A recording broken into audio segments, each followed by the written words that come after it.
Hello, welcome to the Lost Stories. I found 2 stories I haven't read, so I'm going to read the first one. The next one, I will hype that out as quickly as possible. I've got a wonderful voice actor joining me again, and he's doing the voice of the teacher. And then when I'm done with that, I'm going to recompile and make a complete Sir Sam video. I also missed a video in there from before. It was Gift of a Beard. That was the one where he gave her the saber. I don't know how I missed that, but I did. I'm going to put that in there too. I'm going to make it complete, and I'll probably take the other one down so that you'll have a more complete story of Sir Sam. And what I also want to do is I'm going to put timestamps so you can listen to each story separately, and I'll put the name of them so you'll know which one's which. Can't wait to have that all done.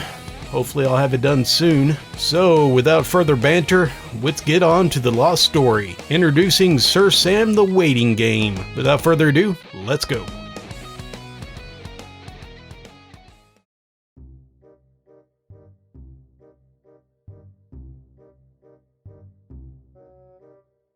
Lady Saber here. Here's a trigger warning for major cringe content. If you're a new reader to this, I suggest you go back. For some clarity, I want to rehash some of our player descriptions. Player 1, me, Lady Saber, 17 at the time, 1 year into my 2-year exchange program from Belgium. I am very short and very blonde. I'm a lifelong fencer and apparently a neckbeard smosh. My coach has recommended a weightlifting regimen, that way I can break through some plateaus in my training. So John and I pick it up together. At the time of this tale, we've been lifting together for like 6 months. That brings in player number 2, John, my swole mate. He's a good old boy. He's got a temper and a dry sense of humor. Despite also being an athlete, he's never done any serious lifting. He's made some real gains over the past 6 months, and he's pushing me almost as hard as I push him. Player number 3, Sir Sam, the whitest and most chivalrous knight of all the land. Often mistaken for Shamu, typically wears cargo shorts, the wrong kind of graphic tee, and sandals.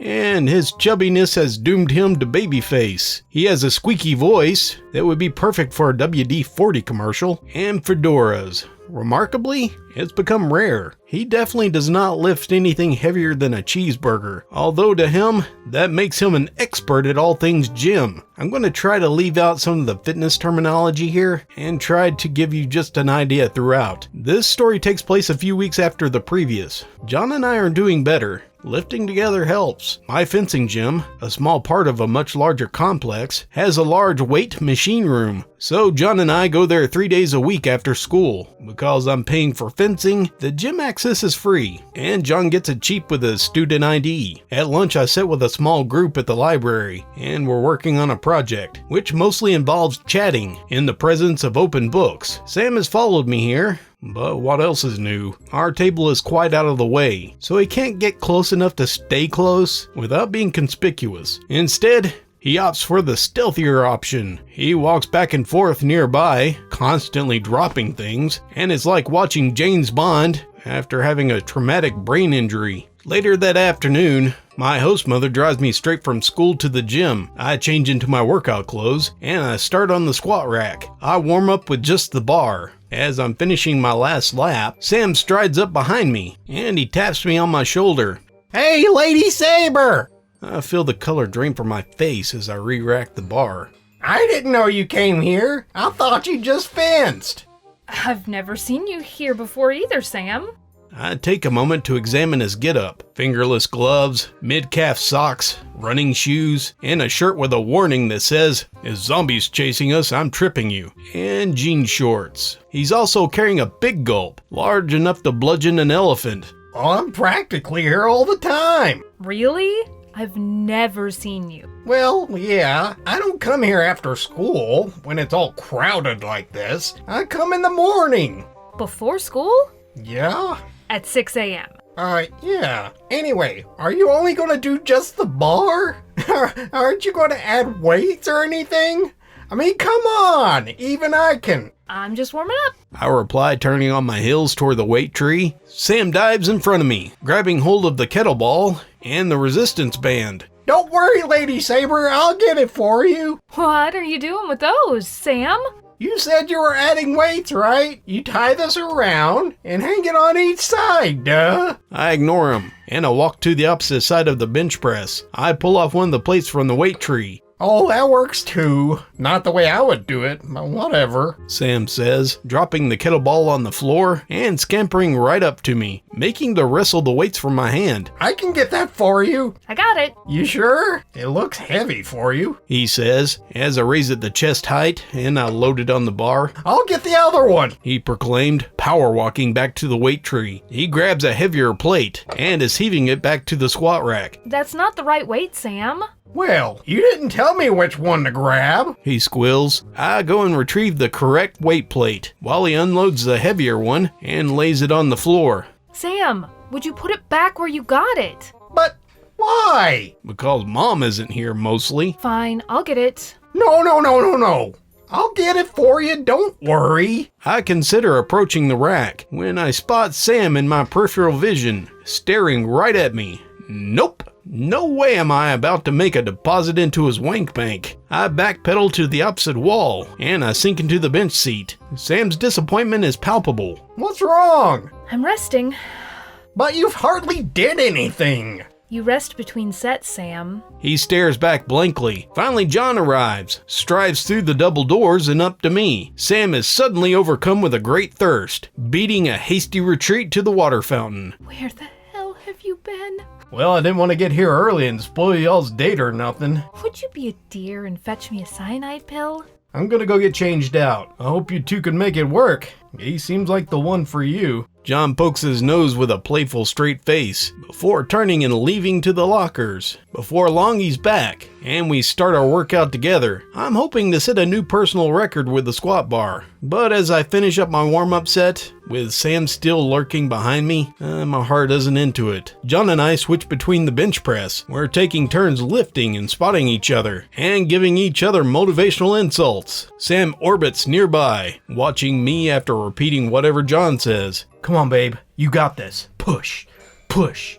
Push. Yeah, Lady Saber, you got it. Push. Push. Overhead presses follow, then pull-ups. With each set, Sam drifts farther and farther away, starting at the dumbbell rack and ending farther and farther out of sight by the machines, leaving a trail of scattered gear in his wake. Eventually, we split apart. John works on curls and a few other accessory lifts, when I go to the treadmill. Seeing an opportunity, Sam trips over himself to get on a treadmill that was right next to me, hurriedly punching buttons until it starts moving, and he's moving at a waddling pace. I'm trying to enjoy the rush while ignoring the smell of sweaty Cheetos. Sam is determined to impress my lady with his alpha male physical superiority, upping his pace to a gentle jog. The thumping of his feet tips the Richter scale. So, did you have a good workout?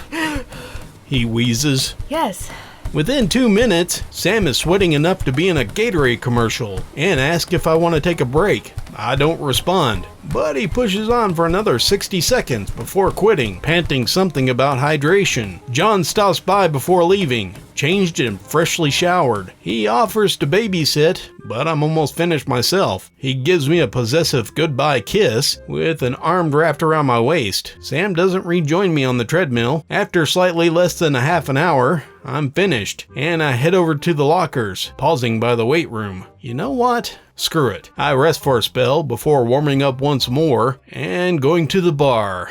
And like a glitchy arcade whack-a-mole, Sam reappears in a jiffy, sulking in the distance to watch the show. I take a deep breath, get under the bar, and unrack the weights. It's heavy, but not unmanageable. I lower, riding it to the ground, watching in the mirror so that my hips don't drop below my knees. Exhaling, slowly push back up. 1, again, down, and again, up. 2, oh hell, I'm doing it. Down, up. 3, Sam is inching closer. His arms are crossed, and he's turning in circles occasionally, starting to sheepishly cheer me on. Down, up. My quads are screaming through number 4, and I feel my knees wobble. 1 more, come on, now or never. Yeah, go Lady Saber. Sam cheers me as I lower to number 5. It's now or never. He seizes the opportunity and gives me a hearty, Go get 'em. and he smacks me on the butt. I suppress a scream, leaning forward in shock. As I stand, The barbell clanks against the underside, and it catches on the rack. My eternal savior springs to my aid, circling to the left, to lift up one side of the bar into place. This throws me off balance, and the angle causes the bar to slide sidelong off my shoulders. I tumble sideways, and the bar slams into the ground. I crumple to my knees under the weight.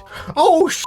Sorry, Lady Saber. I was just trying. Now I really scream. I can't find the English words, but French pours out like molten iron. Just go f yourself, you useless f***ing idiot! Get the f away from me! The back of my neck feels like it's on fire. I've drawn the attention of everyone in the area code, and one of the personal trainers sprints over, frantically hoisting the bar off my spine. Ma'am, you alright? I nod, curling my arms around my head, tears hot against my face, while Sam is blubbering mindlessly. I don't know what happened. She just fell and the bar slid and I saw exactly what happened, buddy. You stay right there. The personal trainer takes me off the floor, and he walks me over to the medic, while blood sheets down my back. Sam trails grimly. He sits paralyzed in the office. He's getting chewed out by the trainer, while the gym's medic patch me up. And he writes up an incident report. While the wound was a mess, it was mostly superficial, and it healed without scarring. Sam, however,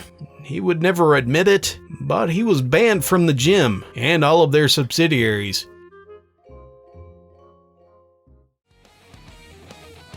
Thank you very much for joining me for this Sir Sam, The Lost Stories. Thank you for listening. I hope you enjoyed. And until next time, just remember, have fun with your failures or they'll have fun with you.